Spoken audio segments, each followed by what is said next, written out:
현장은 777번째 글자 논일유자 공부합니다. 논일유자는 쉬엄쉬엄 갈착 부수의 총액 13획 글자가 되겠습니다. 자, 먼저 필순에 따라서 써보겠습니다. 반복해서 3번 써보겠습니다.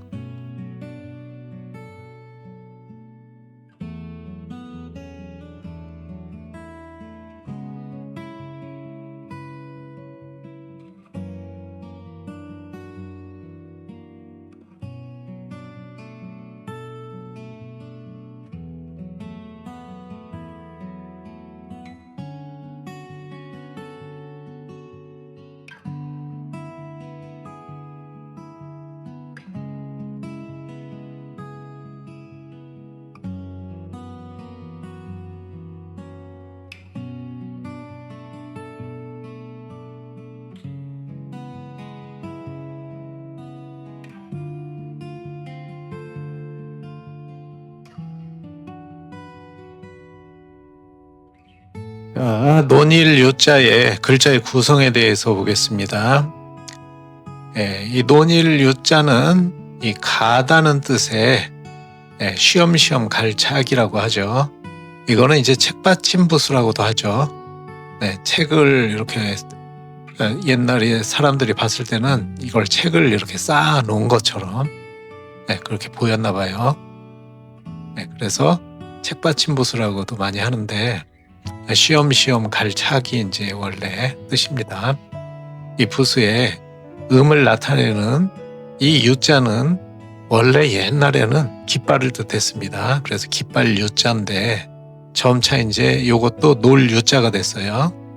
그래서 이제 이것도 놀유인데 지금 논일유도 놀유라고도 하죠. 똑같은 이제 놀유예요. 그래서 이 음을 나타내는 글자가 그 이체자로도 쓰입니다. 똑같이 논유를 이렇게 써요. 자, 그래서 이거는 이제 그러면 이 논일유도 이게 놀유고 다 놀다는 뜻이에요.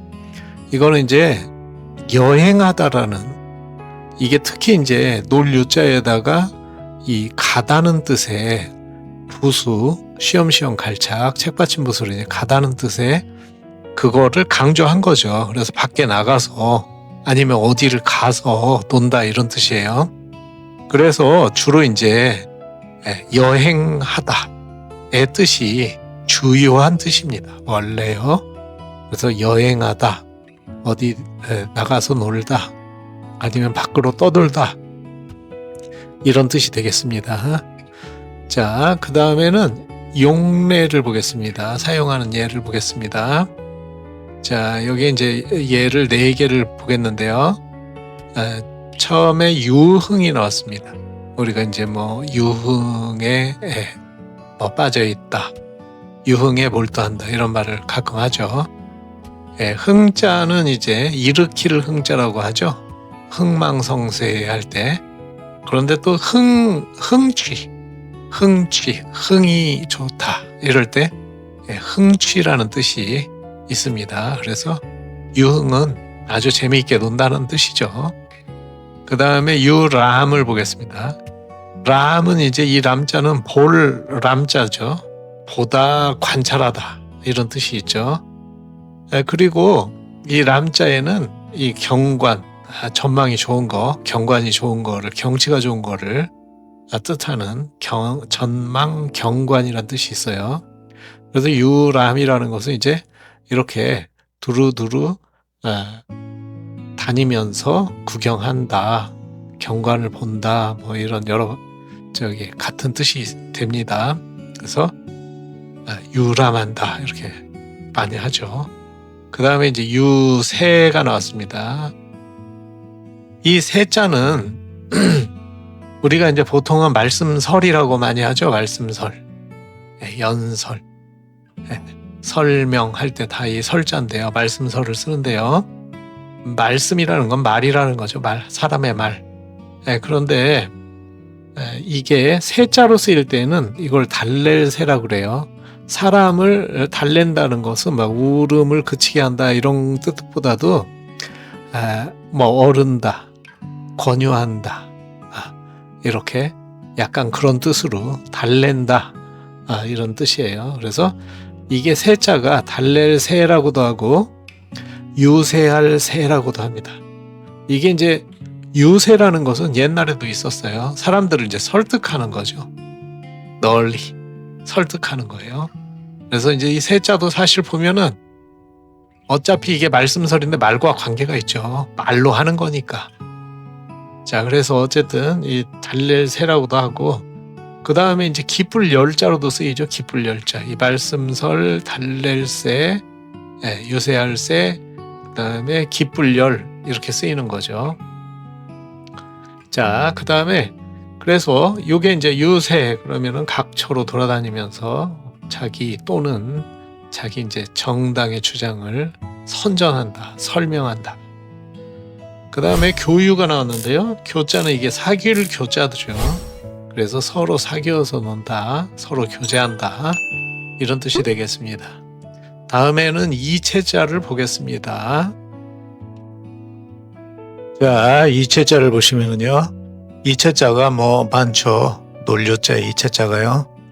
자, 여기에서는요. 먼저 그 6번째, 7번째 글자가 아주 중요한 글자입니다. 이거는 이제 옛날 글자입니다. 논류자의 옛날 글자인데요. 옛날 논류자의 글자에는요. 이렇게 이게 이제 물수죠. 똑같이 그 6번째, 7번째는 다 물을 뜻하는 물수에 해당하는 건데 이렇게 이 물수를 붙였어요. 그래서 이게 이제 같은 스타일의 글자인데 여기에서 약간 물수를 빼거나 변형시킨 거가 이제 첫 번째 글자, 맨 마지막 글자 이렇게 되겠습니다.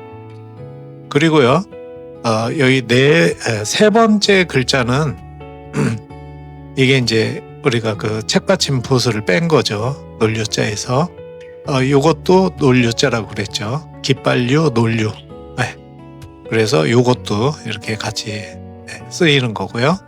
그 다음에 네 번째 글자는 원래 옛날에 이제 물수자가 말하자면 어떻게 정통이다 이런 의미에서 그랬는지 요거는 이제 중국에서 간체자로 쓰고 있는 겁니다. 중국에서는 논류자를 주로 이걸 씁니다. 자, 그 나머지는 대략 그렇게 비슷비슷 변형이 가해진 글자들입니다. 그래서 이제 여기서 중요한 글자들을 제가 이제 말씀을 드렸죠. 6번째, 7번째. 그래서 여기에서 나온 게 이게 빠지거나 이제 한 게 첫 번째 마지막 글자. 그 다음에 세 번째 글자는 이제 책받침이 빠졌고 네 번째 글자는 이제 중국에서 주로 쓰이는 논류자, 간체자로 지금 쓰고 있습니다. 자, 다음에는 전설을 보시겠습니다. 자, 전설을 보시면은요, 아까 말씀드린 이 부수를 지금 맨 왼쪽에 있는 부수가 지금 이제 물수, 부수가 이제 물수자 다 전서에서는 이렇게 쓰니까요. 이렇게 하고 나머지는 이제 그 깃발을 뜻하는 지금 깃발 유자를 지금 쓴 거예요. 자, 한번 보시고요. 다음에는 초서를 보시겠습니다. 초서를 보시면은요, 이 초서에서 지금 왼쪽 글자처럼 책받침을 아주 간략하게 쓰는 경우가 많이 있습니다. 오른쪽 글자는 이제 이거 이제 한붓 쓰기 스타일로 한 번에 쓴 거죠. 자, 오늘은 여기까지 보겠습니다. 다음은 778번째 글자 곤어 곤자 공부합니다. 곤어 곤자는 물고기어 부수의 총획 19획입니다. 먼저 필순에 따라서 써보겠습니다. 반복해서 3번 써보겠습니다.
네, 고너 곤자의 한자 구성에 대해서 한번 보겠습니다.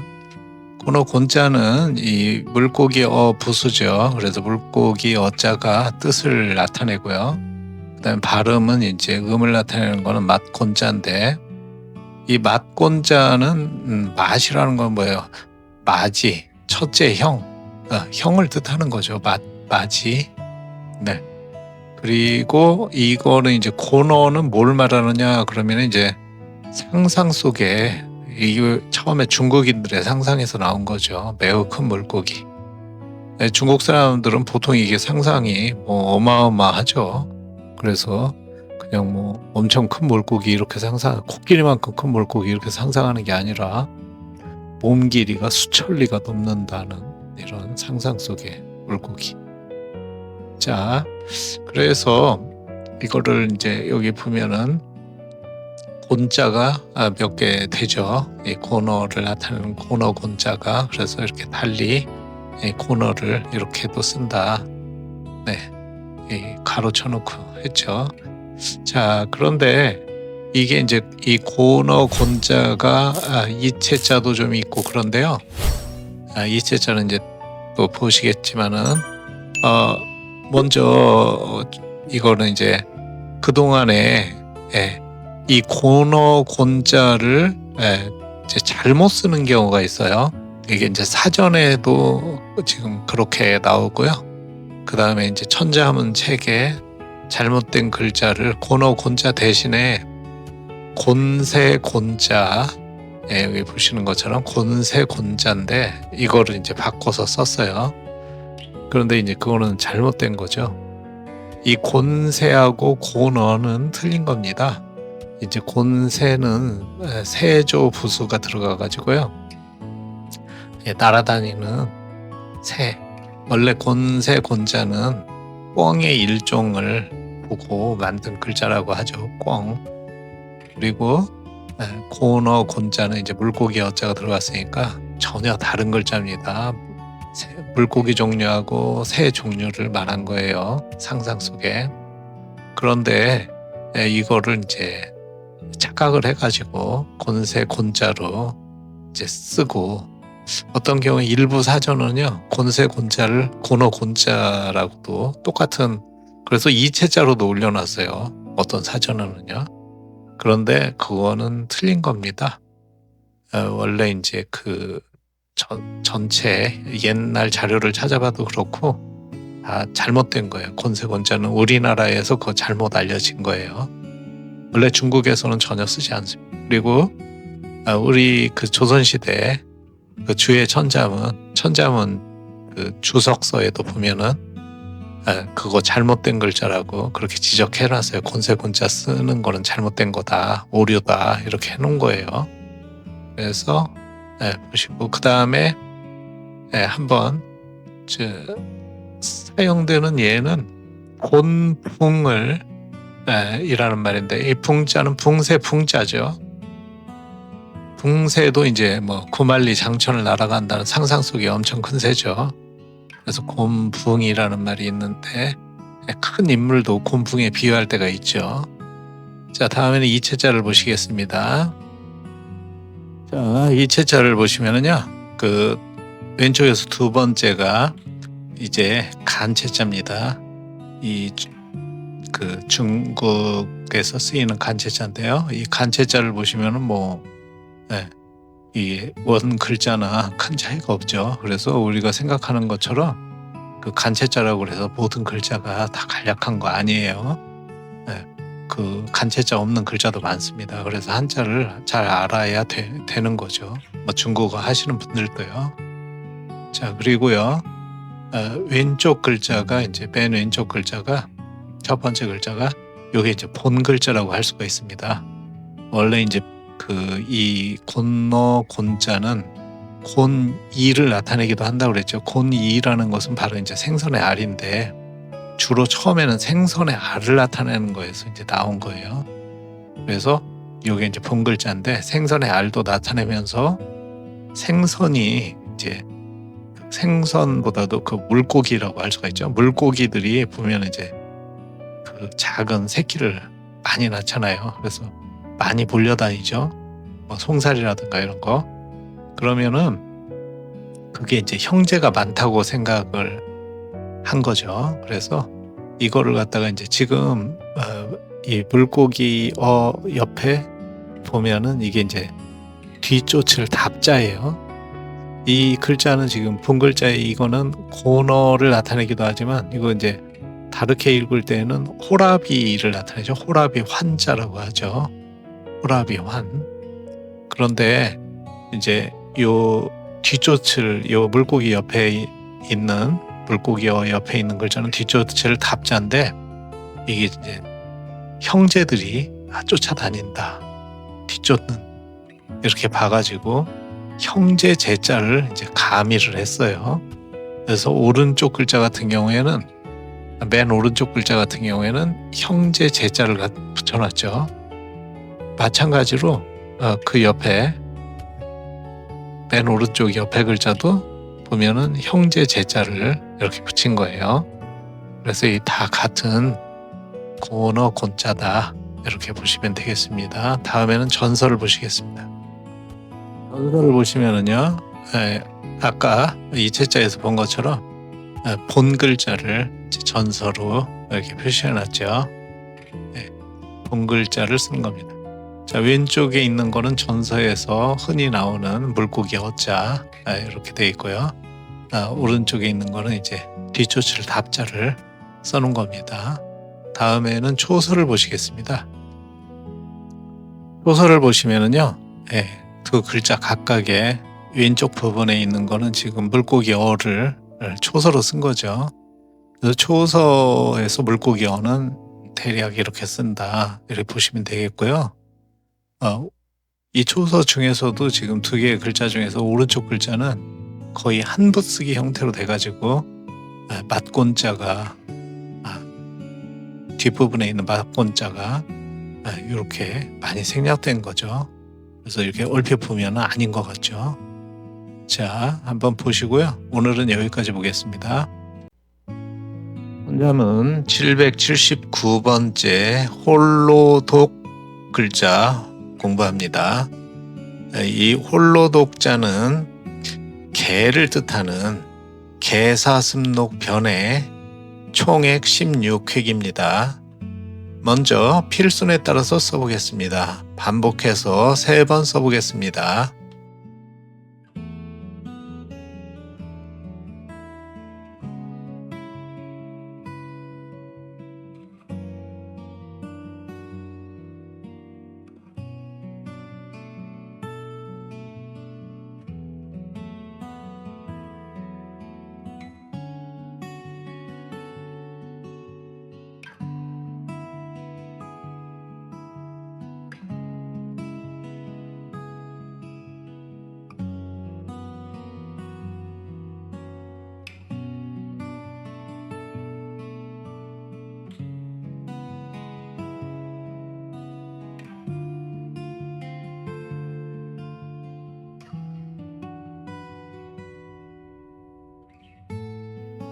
홀로독자의 글자의 구성에 대해서 보겠습니다.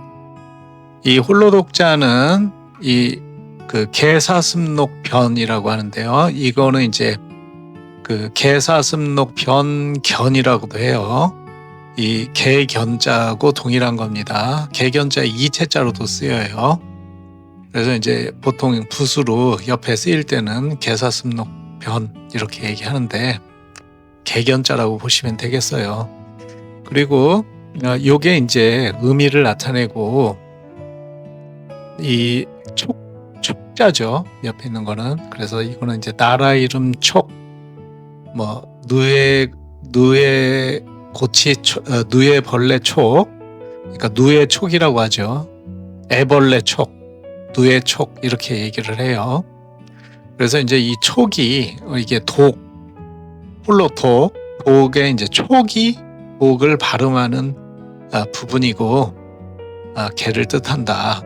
왜 하필이면 개를 뜻하느냐 그러면 이 글자가 이제 뭐 다양한 설이 있어요. 그런데 개를 싸우지 못하게 한 마리씩, 개는 이제 반갑다고 서로 싸우고 자꾸 여러 마리 있으면 서로 경쟁하듯이 싸우고 그런 걸로 이제 생각을 했나 봐요. 싸우지 못하게 한 마리씩 따로 떼어놓는다는 데서 홀로의 뜻이 되었다 이렇게 돼 있는데, 이거는 이제 설 중에 하나입니다. 일반적으로는 이제 촉이 발음을 나타내는 것으로 대부분 그렇게 생각합니다. 이 촉자는 나라 이름 촉인데, 저쪽에 촉나라가 있죠. 촉한이라고도 하고 촉이라는 나라가 있는데요.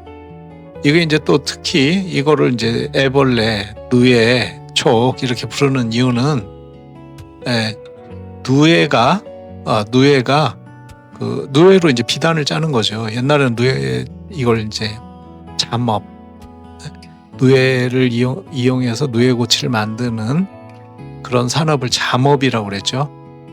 이 잠업이 기초가 돼가지고 우리가 양잠이라고도 하고요.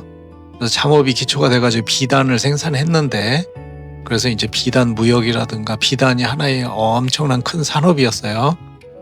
그런데 이 누에가 이게 원래 촉이라는 것은 나라 이름을 뜻하는데, 누에가 원래 촉나라에서 나온 거다. 이 촉나라가 아주 산중 깊은 산골이 많죠. 그런데 거기에 이제 뽕나무를 많이 심고 거기에서 이제 누에를 키우는 그런 어떤 산업이 그쪽에서 최초에 크게 태동을 했나 봐요. 그래서 누에가 촉나라로부터 비롯된 것이다. 누에는 즉 촉나라를 이루는 것이다. 이렇게 시경에, 중국의 옛 고전이죠. 시경에 이제 나와요. 그 구절이. 그래서 연연자 촉이라 해서 그 구절이 나옵니다. 그래서 이게 이제 누에하고 그 촉나라하고는 굉장히 밀접한 관련이 있으니까 같은 글자로 쓰이는 걸로 추측이 되고 있습니다. 네, 그리고 개사슴록 편은 이게 이제 개견자하고 동일한 이체자라고 했죠. 이체자이면서 이제 그 붓으로 쓰일 때는 개사슴록 편이라고 부르는데, 이 개라는 그런 글자가 개견 말고 많이 쓰이는 글자가 있어요. 이게 이제 개구자입니다. 개구자. 그래서 그 개사슴록 편에다가 이거는 이제 글귀 구자를 넣어가지고 개구자인데, 개구자도 많이 쓰여요. 그래서 개견하고 개구자가 굉장히 많이 쓰는 거죠. 개를 뜻하는. 자, 다음에는 쓰이는 예를 한번 보겠습니다. 예를 보시면은 이 독자에다가 설 입자를 붙여가지고 독립, 혼자 힘으로 서는 것을 말하는 거죠. 그 다음에 외로울 고자를 붙여가지고 고독, 많이 쓰이는 말이죠. 그 다음에는 이제 독불장군을 하나 했는데요.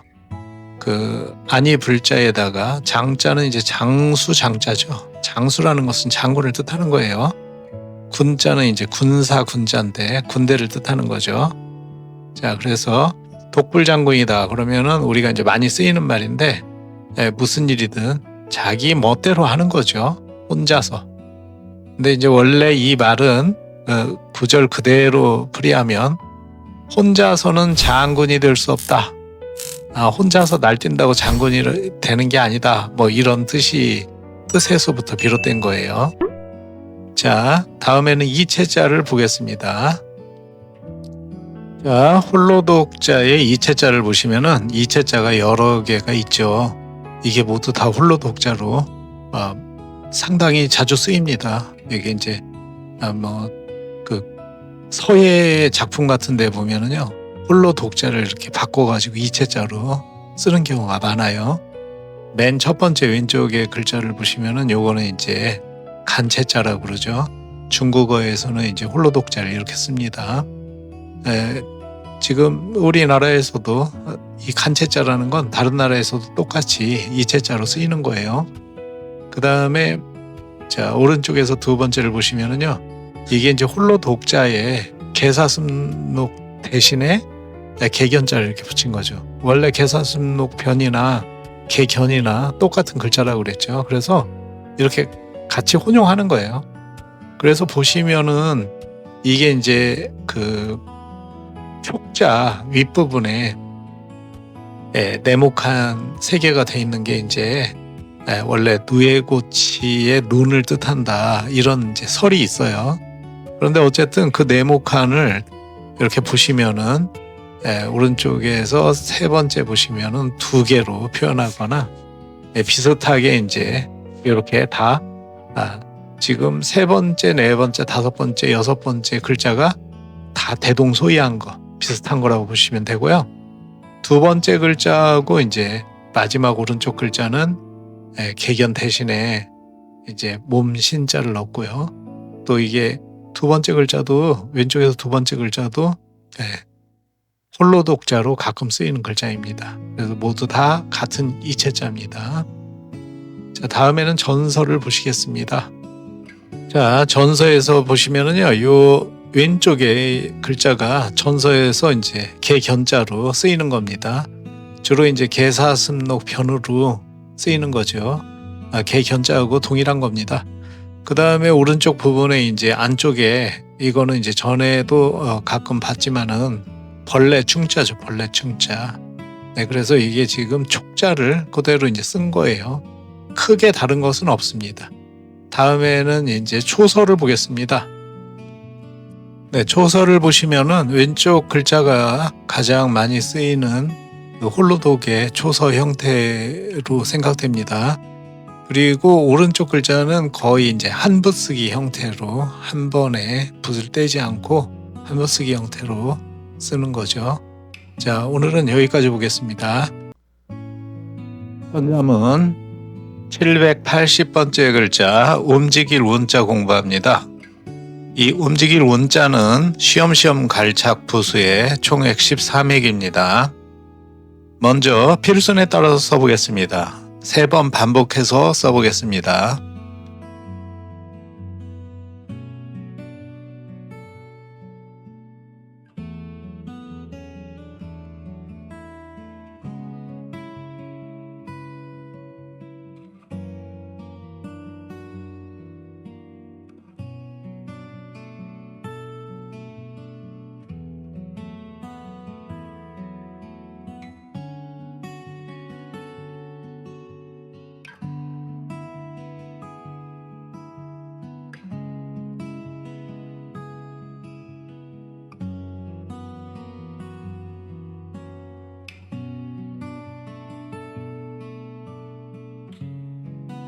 자, 움직일 운자의 글자의 구성에 대해서 보겠습니다. 이 움직일 운자는 이 움직이다, 가다는 뜻을 나타내는 쉬엄쉬엄 갈착에, 그 다음에 이게 이제 부수가 되겠죠. 그 다음에 음을 나타내는 군자가, 군사 군자가 이제 합쳐서 글자를 이루었습니다.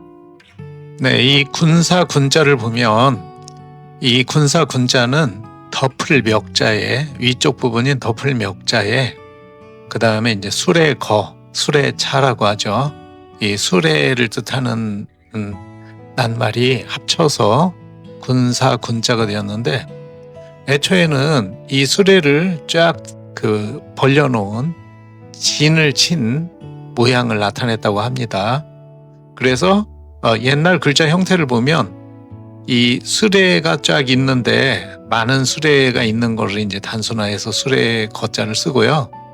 그 다음에 그 주변을 이렇게 둘러싼 모양이었어요. 그래서 이거는 이제 지금 현재는 덮을 멱자이지만 옛날 형태는 둘러싸다 하는 뜻의 쌀포자였어요. 둘러싸다. 그래서 쌀포자가 이제 지금의 형태인 이제 덮을 멱자로 바뀐 거거든요. 그래서 다른 이체자 같은 경우에는 이제 쌀포자를 쓰는 경우가 있어요. 덮을 멱자 대신에. 자, 그리고 이 움직일 운자죠. 그런데 요거는 이제 보통 우리가 운명, 운수 이런 뜻으로도 많이 쓰이죠. 자, 다음에는 쓰이는 예를 한번 보겠습니다. 이제 첫 번째는 운동인데 움직일 동자를 넣어가지고 몸을 이제 돌려서 움직인다. 그 다음에는 경영할 영자를 붙여가지고 운영하다. 그러면 일을 경영해서 나간다. 어떤 일을 영위해서 나가는 걸 말하는 거죠. 그 다음에 움직일 운, 옮길 운자에 그 다음에 이 반자는 옮길 반자입니다. 이것도. 그래서 옮길 반자를 붙여서 운반한다. 옮겨서 나른다는 뜻이죠. 그 다음에는 이제 네 번째로는 운명, 이거는 목숨 명자를 붙여가지고 어떤 이제 운명이다. 그러면은 인간을 둘러싼 어떤 초인간적 힘에 의해서 어떤 것이 이루어진다고 믿어지는 그 섭리 자체를 우리가 운명이라고 하는 거죠. 자, 다음에는 이체자를 한번 보겠습니다. 자, 이체자를 보시면은요. 먼저 오른쪽에는 이게 이제 중국어에서 쓰이는 간체자죠. 중국어에서 쓰이는 간체자로는 옮길 운, 움직일 운자가 이렇게 쓰입니다. 그 다음에 왼쪽은 아까 글자의 구성에서 설명드렸듯이 이게 이제 덮을역 대신에 움직일 운자를 덮을역 대신에 수레거 위에 덮을역 대신에 쌀 포자로 이렇게 해가지고 같은 글자가 된 겁니다. 전서체를 보시겠습니다. 자, 전서체를 보시면은요, 왼쪽 부분은 쉬엄쉬엄 갈착을 쓴 거고요.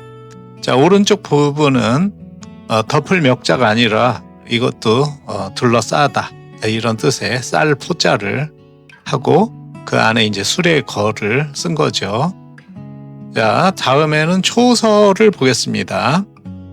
자, 초서를 보시면은요, 먼저 왼쪽과 같은 형태의 초서가 가장 많이 쓰이는 초서인데요. 왼쪽 초서 글씨를 보면 맨 위에는 지금 덮을역자를 쓴 거죠. 그 다음에 가운데에는 수레 거자를 썼고요. 맨 밑에는 쉬엄쉬엄 갈착, 책받침을 쓴 겁니다. 자, 이거를 오른쪽 글자 같은 경우에는 거의 한 붓 쓰기 형태로 한 번에 붓을 떼지 않고 쓰는 형태로 이제 쓴 겁니다. 자, 오늘은 여기까지 보겠습니다. 선점은 781번째 글자 능가할 능, 솟구쳐오를 능자 공부합니다. 이 능가할 능, 이 글자는 어른빙 부수의 총획 10획입니다. 먼저 필순에 따라서 써보겠습니다. 반복해서 3번 써보겠습니다.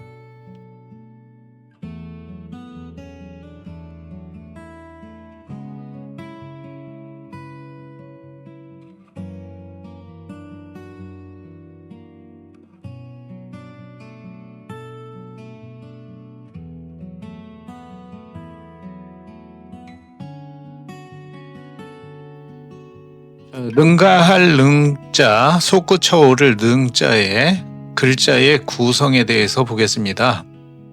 이 능가할 능, 솟구쳐오를 능, 그 다음에 업신여길 능, 그 다음에 뭐 얼음 능부 이란 뜻도 있어요.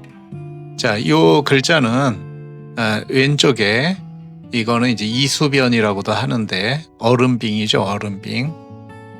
얼음을 뜻하는 얼음빙에 그 다음에 음을 나타내는 언덕능이죠. 이 글자는 언덕능이 합한 글자다. 그래서 이거는 얼음을 보관하던, 옛날에는 이제 얼음을 땅 속에 보관했지 않습니까? 우리나라에도 이제 뭐 동빙고, 서빙고가 있었죠. 얼음을 보관하던 그거를 말한 거예요. 이 언덕이라는 것은 이제 그 땅 속에 얼음 창고를 말하는 거죠. 그래서 옛날에 얼음을 보관하던 얼음 창고를 뜻했던 거죠. 그런데 이게 나중에 의미가 변화돼 가지고 침범하다, 이제 업신여기다, 능가하다, 솟구쳐오르다, 이런 여러 가지의 뜻이 이제 쓰이게 된 거예요. 그렇게. 자, 다음에는 글자에 쓰이는 예를 한번 보겠습니다. 자, 첫째는 능가가 나왔죠. 이 가자는 멍의 가자라고 하죠. 멍의 가. 그 말이나 뭐 소의 멍에 있죠, 멍에 가짜인데 이 멍에 가짜에 능가하다라는 뜻도 있습니다. 그래서 이거는 이 능가 그러면 지금 능가할 능으로 쓰인 거고 능가할 가로 쓰인 거예요. 그래서 능가하다. 능가하다는 것은 뭐예요? 더 뛰어나다는 거죠. 남과 비교해서 더 뛰어나다. 그것보다 넘어선다. 이런 뜻이죠. 그 다음에 능멸이 나왔습니다. 이 멸자는 지금 이 능자가 여기에서는 이제 업신여길 능자로 쓰인 거고요. 멸자가 이제 업신여길 멸자죠. 그래서 이제 깔보고 업신여긴다. 그 다음에 능욕이 나왔습니다. 이거는 이제 욕될 욕자죠. 그래서 업신여겨서 욕을 보인다. 이렇게 되겠습니다. 다음에는 이체자를 보겠습니다. 자, 이체자를 보시면은요, 전혀 관련 없는 글자처럼 보이는 전혀 다른 스타일의 글자가 나왔죠. 요거는 이제 이 업신여길 능자의 그런 동자로 쓰이는 같은 글자로 쓰이는 건데요. 요게 이제 보면은 원래 이 글자는 사실은 이제 두 개 다 같은 글자죠. 왜냐면은 이 글자의 맨 밑에 부분에 보면 얼음핑 이수변이 오른쪽처럼 쓰일 때는 이제 요거는 오른쪽 같은 스타일은 옛날 고어체죠, 고어체. 옛날 글자가 이제 그 얼음빙을 이런 식으로 이제 쓰는 거죠. 그래서 똑같은 얼음빙을 나타낸 겁니다. 그래서 이 글자는 기본적으로 이제 같은 글자인데 이 글자는 옛날 전서 글자를 한번 보시면은요, 요 글자 동일한 요 글자들의 전서를 보시면은 이렇게 보이시는 것처럼 이렇게 돼 있습니다. 그러면은 이게 얼음빙만 빼면은 어떤 뜻이냐면은요, 보시는 것처럼 이게 배를 저어간다는 뜻이에요. 그러면은 이 배를 저어서 배를 양쪽 손으로 노를 잡고 저어간다는 뜻인데 이게 얼음을 배로 날랐다는 뜻이에요. 그래서 지금 원래 이 그 능가할 능자 원래 글자가 그 얼음 창고를 뜻했던 거하고 대동소이예요. 이거는 얼음을 배로 날랐다 이런 뜻에서 비롯되었다고 합니다. 그래서 어쨌든 그런 거니까 그래서 이제 같은 그 이체자로 쓰였다. 같은 뜻이 이제 실마리가 있다. 이렇게 보시면 되겠고요. 다음에는 전서를 보시겠습니다. 전서체를 보시면은요, 맨 왼쪽 부분은 얼음빙자죠. 얼음빙자. 저번에도 봤지만은 전서에서는 얼음빙, 이수변을 이런 식으로 씁니다.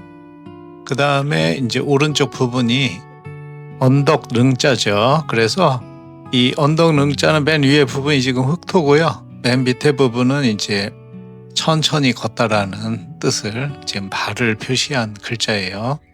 자, 그 다음에는 초서를 보겠습니다.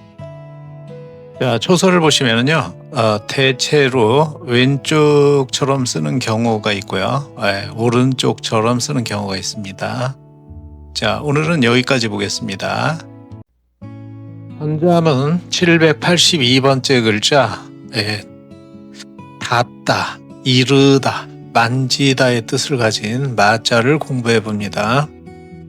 이 이를마, 닿을 마자는 손수부수의 총획 15획입니다.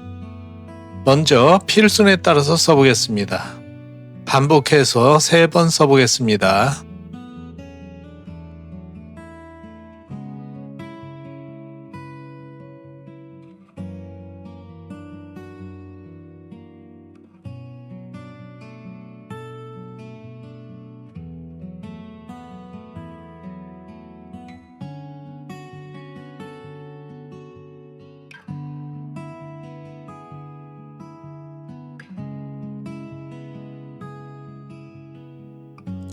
자, 닿다, 이르다의 뜻인 닿을마, 이를마 또는 문지를마라고도 하죠.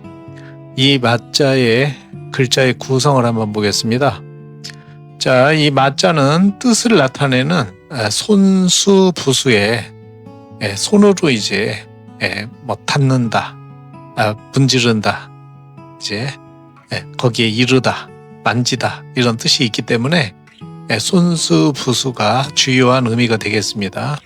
그 다음에 마자는 음을 나타내는 건데 삼마, 이 삼마자는 집, 호에 그 숲을 임자가 이제 그 삼을 나타내는 거죠. 여기서는 숲을임이. 삼이라는 것은 마포를 만드는 원료인데, 그리고 무슨 그 마약 성분이 있는 대마초라고, 그때도 이제 이 삼마자가 들어가죠. 그것도 같은 같은 그런 종류의 나무라고 그래요. 그런데 이제 이게 품종이 다르다고 합니다. 우리가 이제 삼배 만드는 것은 의료용, 주로 산업용으로 밧줄 같은 것도 만들고 한다고 그래요. 그런데 그거는 이제 황마라고 보통 하고요. 대마초 만드는 거는 이제 품종이 다르다고 합니다. 그 마약 성분이 있는 거는요. 그래서 이 삼나무를 이제 옛날에는 그 삼배 옷을 만들 때 이 그늘에다가 이거 처음에 이제 수확을 해서 쪄가지고 물로 쪄가지고 그 다음에 이제 그늘에다 말려가지고 이제 두드려가지고 이거를 이제 배를 짰다고 그러죠. 그래서 이게 이제 집원 밑에 이렇게 지금 뭔가 그늘에 말리는 그런 모습을 표현한 거예요. 그래서 이제 요 삼마자에다가 손수자를 해가지고 뭔가 손으로 닿고 거기에 손이 이르게 되고 문지르게 되고 이런 거를 표현한 거예요. 이 글자와 관련해 가지고 그 많이 쓰이는 마자가 달다, 달아서 이렇게 없어지다, 달다 하는 뭔가 달아서 달고 하는 그런 마자가 있죠. 갈마자. 여기서 보시면은 요 갈마자가 이제 굉장히 많이 쓰이는 거죠. 그리고 이 닿을 마자, 이를 마자는, 문지를 마자는 좀 뭔가 접촉을 주로 하는데,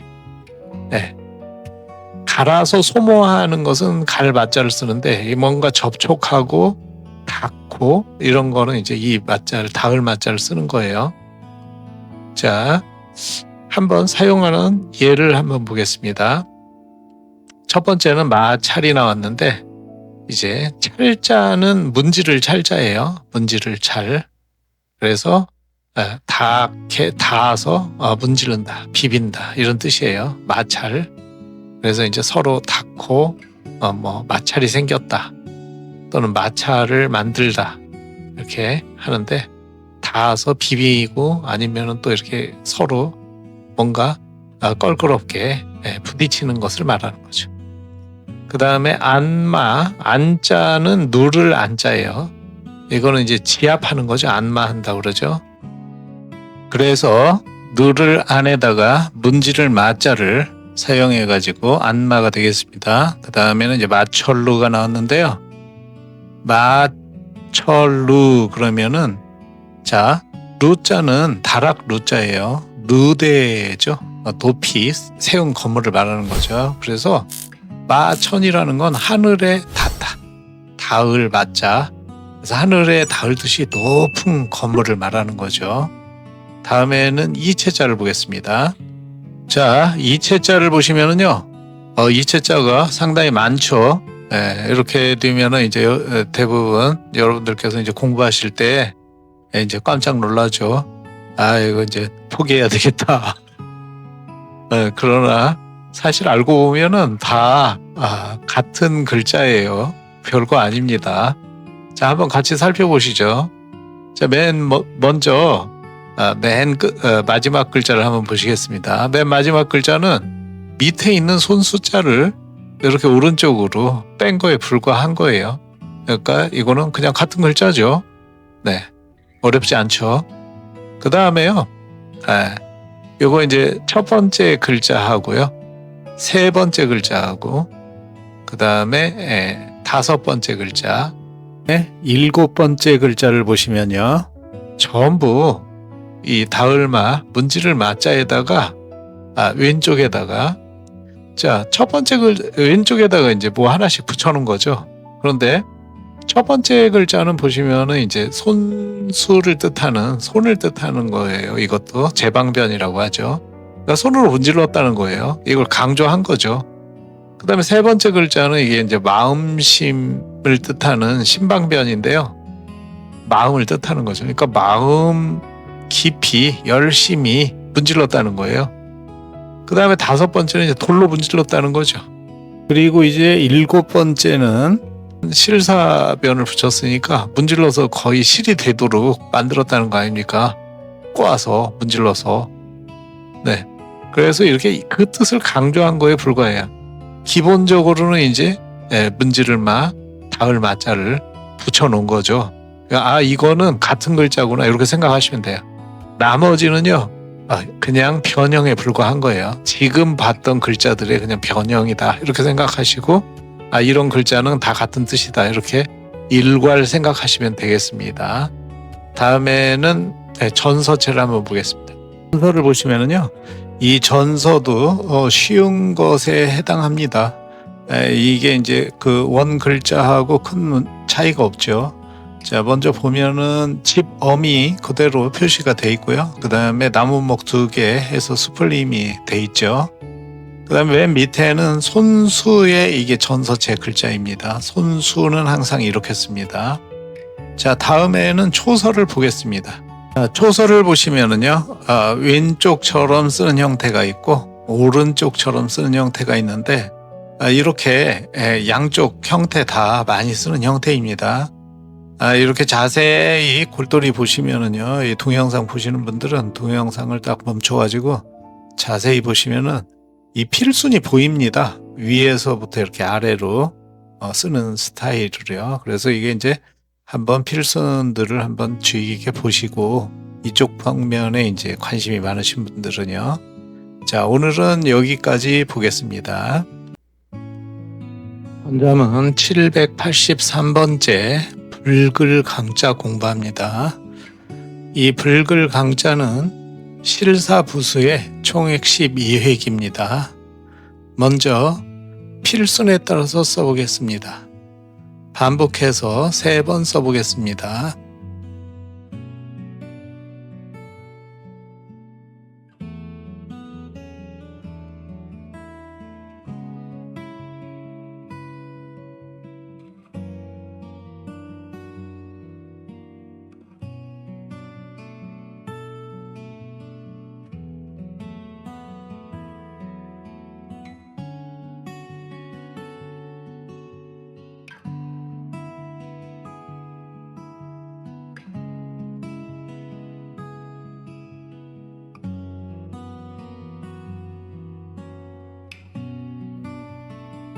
불글 강자의 글자의 구성에 대해서 보겠습니다.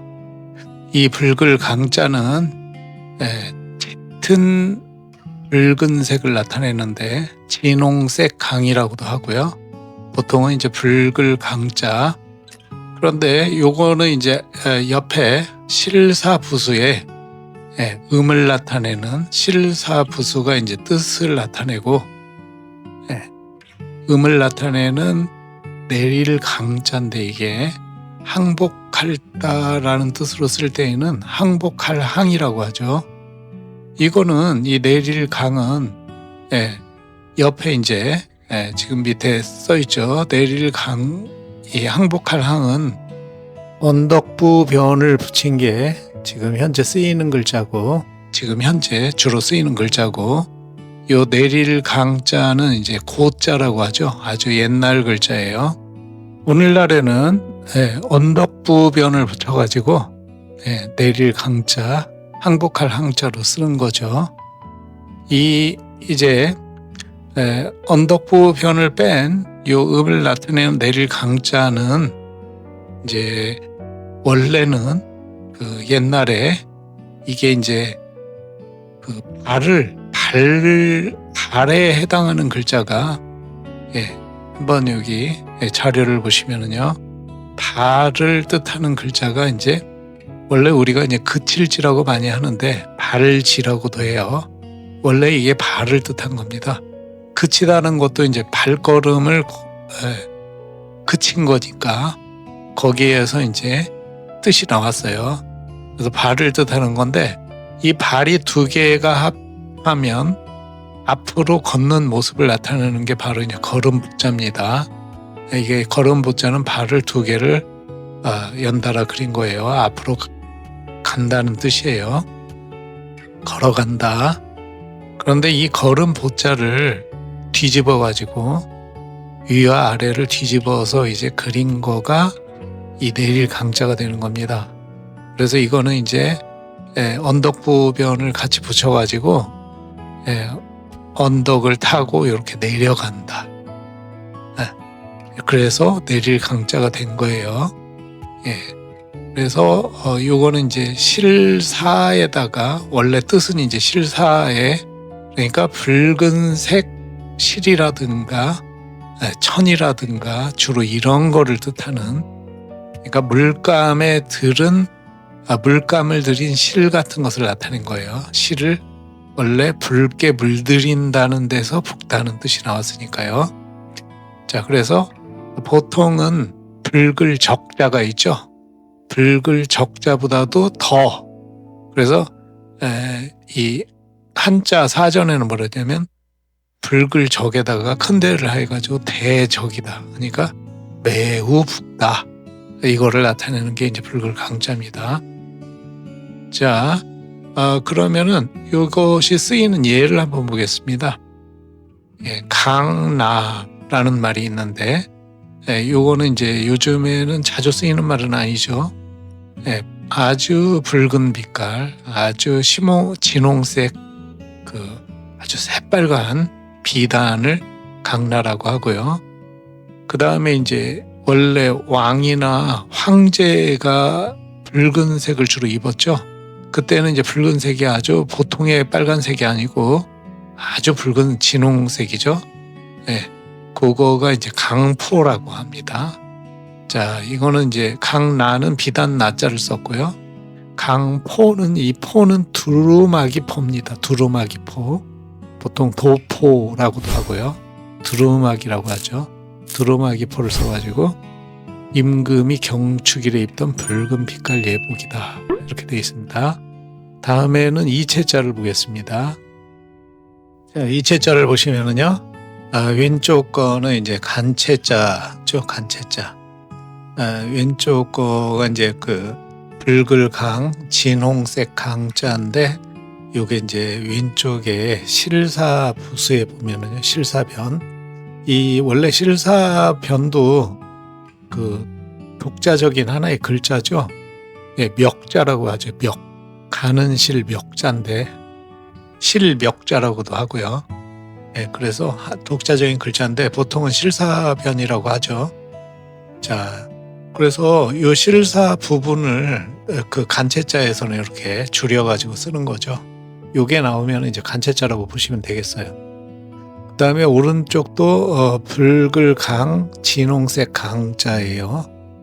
오른쪽에는 이제 실사 부수의 오른쪽 부분이 위쪽은 이제 뒤쳐져 올치고 그 밑에다가 이제 수건건을 써가지고 여기만 살짝 수건건만 달라진 거죠.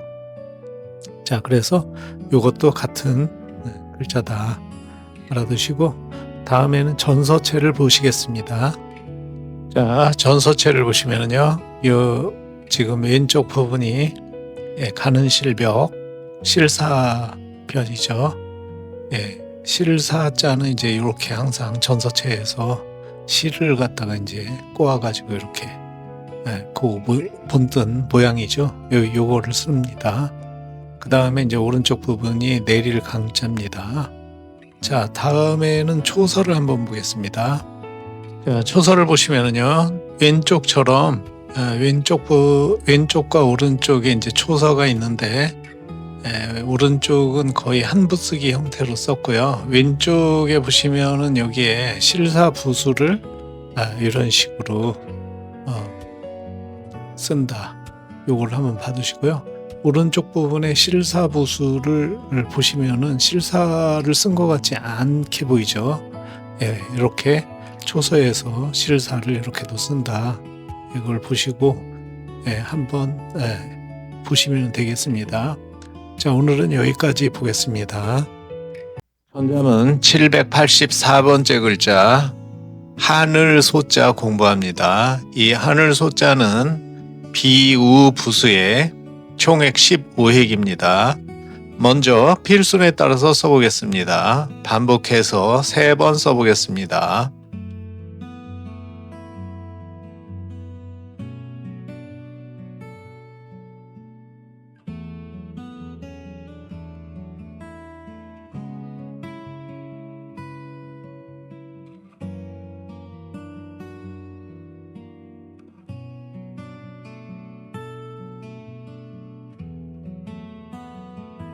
자, 하늘 소자의 글자의 구성에 대해서 보겠습니다. 이 하늘 소자는 그 비우부수의 이 비우자가 이제 뜻을 나타내고, 그 다음에 닮을 초자가 음을 나타내는 거죠. 그래서 초가 이제 소, 이렇게 비슷한 음이죠. 그래서 음을 나타내는 건데, 이거는 이제 비우자가 들어갔는데, 이거는 애초에는 그 은하수, 구름 이런 것을 뜻했다고 합니다. 이제 하늘의 은하수를 보면 약간 이제 구름처럼 그래서 영어로도 우윳빛 길이다. 그래서 밀키웨이라고 그러죠. 은하수를.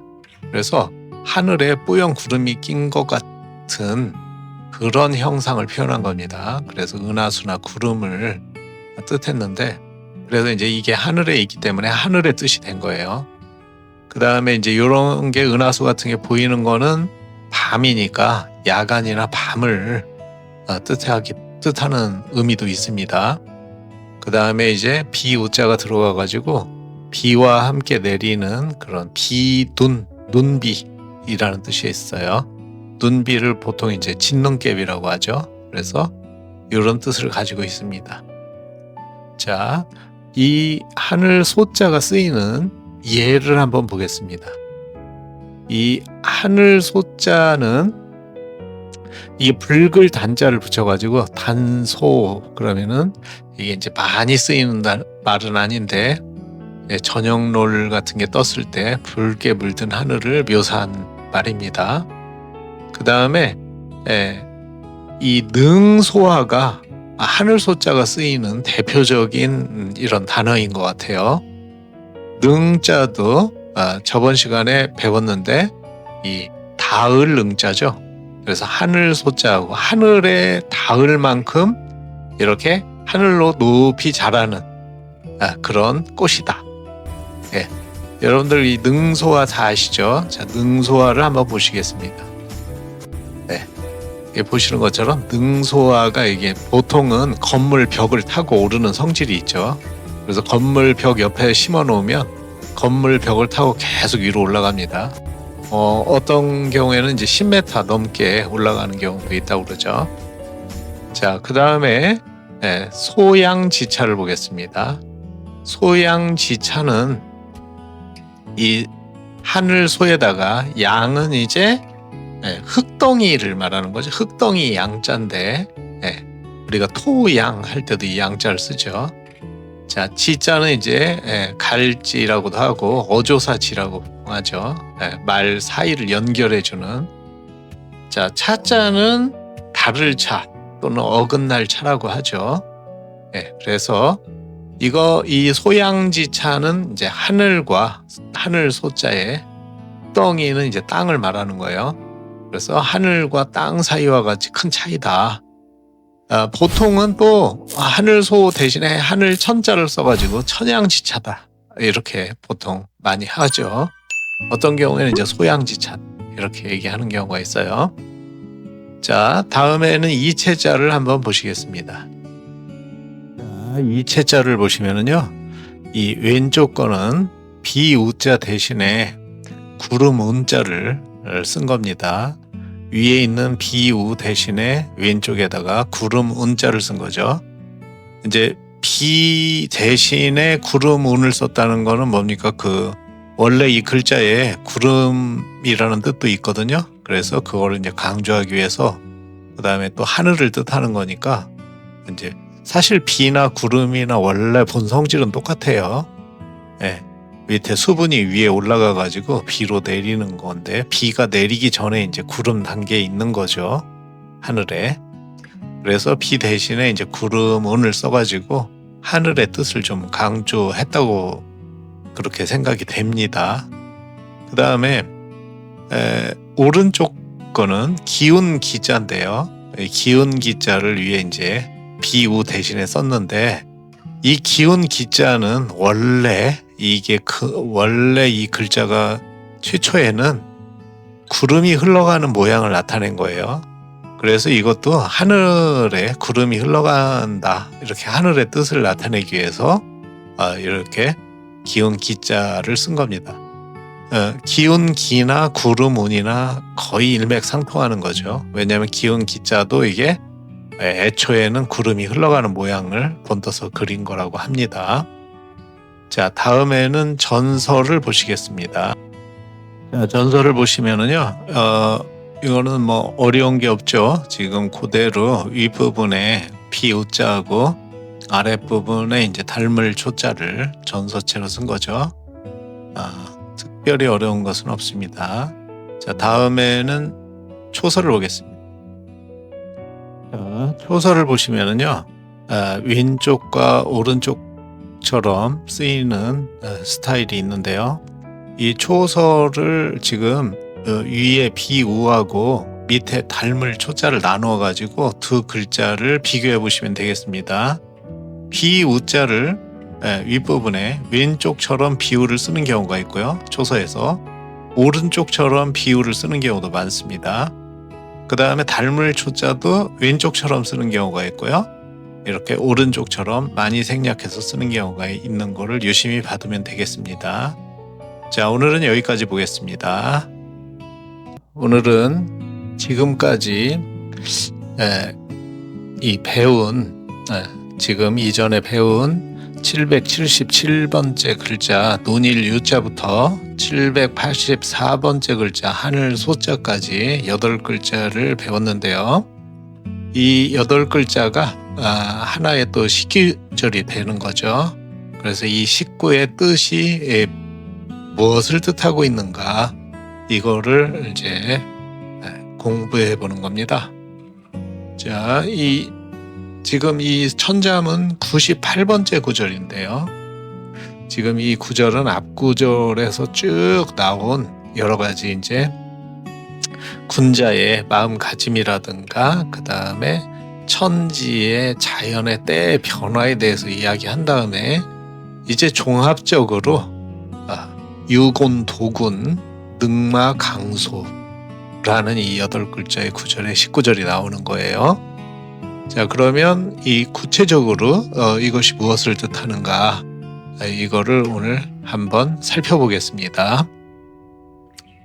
자, 유곤, 도군, 능마, 강소 이 8글자의 구절은 19절은 기본적으로는 도가의 도교 있죠. 도가 사상 전국에 이 도가의 기초를 두고 나온 구절입니다. 이 천자문은 이제 이게 우스운 그런 초보 수준의 책이 아닙니다. 이 천자문 책의 주요 19절의 내용은요. 중국의 그 당시에 지금 1500년 전인데 이 책이 나온 게 이게 중국 남북조 시대의 양나라 때에 나왔어요. 그래서 기원 후 약 500년에서 550년대 요 사이에 나온 거거든요. 양나라 때 주흥사라는 사람이 써가지고요. 지금부터 1500년 전에 나온 책인데 이 당시까지의 중국의 모든 사상 그 다음에 경전을 망라해가지고 쓴 책이에요.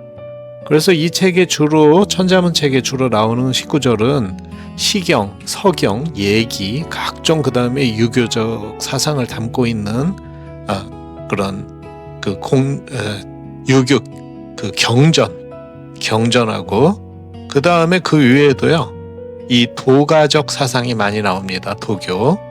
그 당시에 이 책이 쓰여졌을 때는 약 1500년 전이라고 그랬는데요. 도가적 사상은요 노자 장자가 도가적 사상의 이제 어떤 그런 대표적인 그런 그 사상을 펼친 분들인데, 이 노자는 약 한 700년 전에 그런 살았던 사람이고요. 장자는 기원전 4세기니까 약 2400년 전에. 그러니까 이 책이 쓰여지기 장자의 지금 오늘 이 구절은 장자의 소요유, 장자라는 책의 소요유 편에 나오는 구절을 중심으로 지금 쓰여진 건데요. 그러면은 이 책이 천자문 책이 쓰여지기 한 1500년, 2400년, 한 8,900년 전에 이미 8,900년 전에 장자라는 사람이 살았고 책을 썼단 말이에요. 그거를 이제 그게 사회에 많은 사상적, 문화적 그런 영향을 주었기 때문에 거기에 근거가 있다. 이런 말씀입니다. 자, 그래서 구체적으로 보면 유곤도군이라는 것은 한마디로 놀 유자죠. 고는 고너라는 말이에요. 고너. 자, 고너는 장자의 소유유 편에 나오는 거예요. 자, 그런데 이 글자 그대로 하면 유곤, 노는 고너예요. 논이는 고너. 그럼 어디에서 논이느냐? 고너가 이 물고기이기 때문에 바다에서 논이는 거죠. 그래서 바다에서 논이는 고너는 독운이라는 것은 홀로 운신한다는 뜻이에요. 운신한다. 운신이라는 것은 뭐예요? 이 어떤 몸을 움직이고 처신하고 한다는 거죠. 운신하다가 능마강소, 능은 능멸한다, 얕잡아 본다 이런 뜻도 있지만 아무래도 여기에서는 솟구쳐 오른다는 뜻으로, 왜냐 고너가 바다에서 딱 솟구쳐 오르면서 마는 만지다, 닿다, 주무르다 이런 뜻이 있는데 한마디로 여기서는 표현을 주무르다라는 표현을 쓴 거예요. 강소는 붉은 하늘인데 솟구쳐 올라서 고너가 솟구쳐 올라서 붉은 하늘을 아주 주름 잡는다, 주무르면다, 누빈다 이런 뜻이에요. 말하자면 손오공이 근두운을 타고 종횡무진 하늘을 누비는 것과 같은 표현이에요. 능마라는 것은. 자, 그러면은 구체적으로 한번 보겠습니다. 자, 여기서 유곤도군에서 곤이라는 것은 고너를 말하는 것이고, 자, 장자가 말한 북명이라는 북쪽에 어두울 명자를 썼는데 이름을 그렇게 붙였어요. 북쪽에 어둡고 끝이 없는 깊은 바다를 말하는 거예요. 거기에서는 물고기인데 그 길이가 몇 천리에 이르고 이것이 놀 때에는 홀로 푸른 바다에서 움직인다. 이렇게 얘기를 했거든요. 거기 써 있거든요. 자, 그러면은 구체적으로 장자의 소유유 편 구절을 한번 보겠습니다. 거기 보면은 그 내용이 어떻게 되어 있냐면요.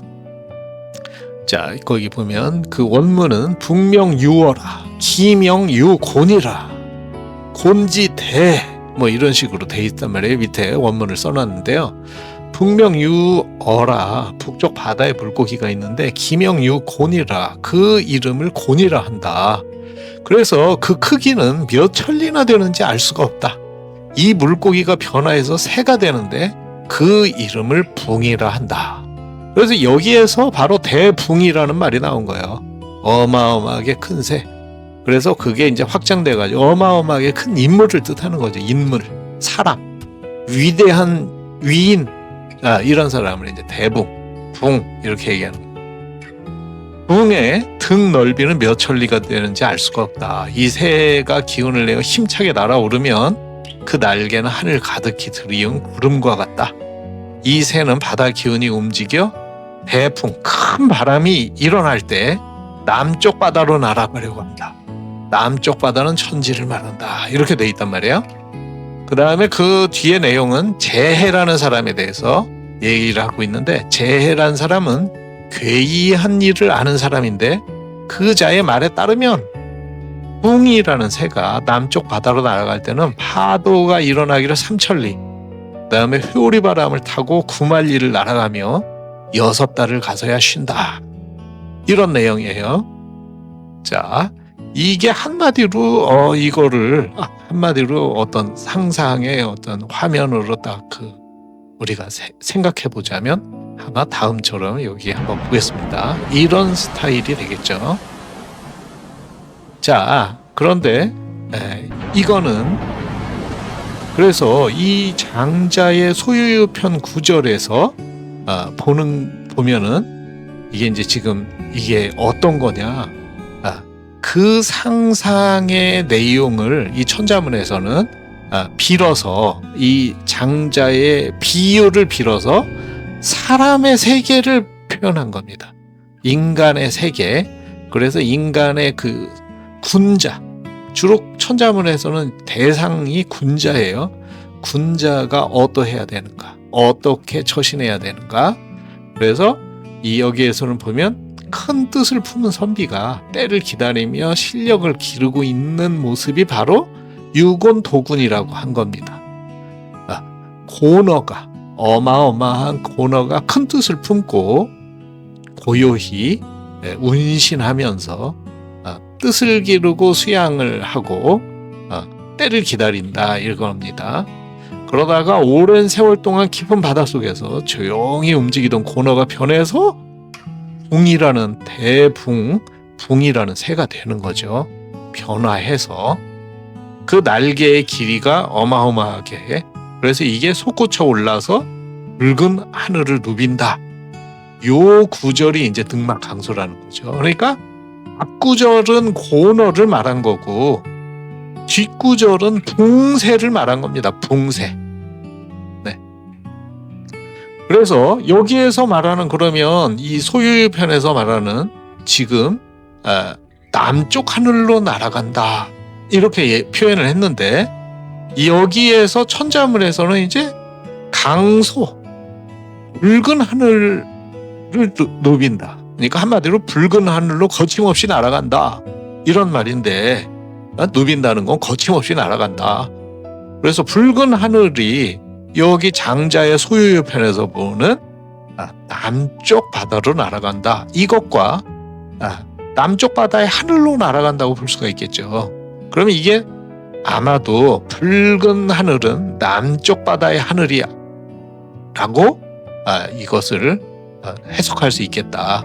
왜냐면은 이 오방색, 5가지의 방위의 색깔, 5가지 방향의 색깔이 있죠. 이 동양의 사고에서는요. 그래서 이 오방색은 동쪽을 청색으로 봅니다. 서쪽은 백색, 남쪽은 적색이죠, 붉은색, 북쪽은 흑색, 중앙은 황색을 말하는 건데, 그러면은 남쪽 하늘은 붉은색을 말하는 거기 때문에 강소, 붉은 하늘이라는 것은 바로 이 장자에서 나오는 고너가 지금 주인공이고 붕새가 주인공이기 때문에 이 장자의 말에 따를 것 같으면 붉은 하늘은 남쪽 하늘이라고 볼 수가 있고, 그럼 왜 남쪽 하늘이라고 그랬느냐? 그러면 이 장자는 북쪽 바다를 어지러운 새 속으로 봤어요. 남쪽 바다를 왜 붕새가, 고너가 북쪽 바다에 사는데, 말하자면 어지러운 새 속에서 선비가 뜻을 기르고 있는 거고요. 고너가 북쪽 바다에 있는 거는 거기서 고요히 뜻을 기른 다음에는 남쪽 바다로 날아가는 거예요. 붕새로 변해가지고. 남쪽 바다는 뭐냐면 대도의 세계입니다. 도의 세계, 조화로운 질서와 조화로운 세계, 이 대도의 세계로 비유하고 있는 거예요. 그래서 바로 그런 측면에서 생각해 볼 수 있다. 네. 그래서 이거는 이 앞구절은 바로 뭐냐면은 유곤도군이라는 앞구절은 군자가 사꺼한처하면서 앞구절에 나온 삭거 한 척 고요히 거처하면서 수양하고 처신함에 하고 있다가 때를 얻으면, 왜냐, 천지에는 적합한 때가 있는 거야. 천지에는 추나추동이 있고 군자에게는 나아가고 물러날 때가 있는 거죠. 그래서 사람이 크게 출세하거나 조용히 실력을 갈고 닦는 것이 각각 그 때가 있는 거라는 거죠. 그래서 군자라는 건 뭐예요? 항상 그 때를 위해서 뜻을 기르고 준비해서 그 때를 얻으면 세상을 위해서 나아가 헌신하는 거죠. 세상을 위해서 헌신하는 거죠. 자기의 개인의 이익을 위해서 헌신하는 게 아닙니다.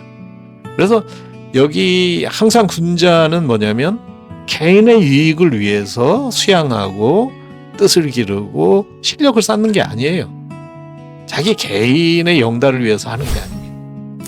세상을 위해서 헌신하기 위해서 실력을 쌓고 뜻을 기르는 겁니다. 자, 오늘은 여기까지 보겠습니다.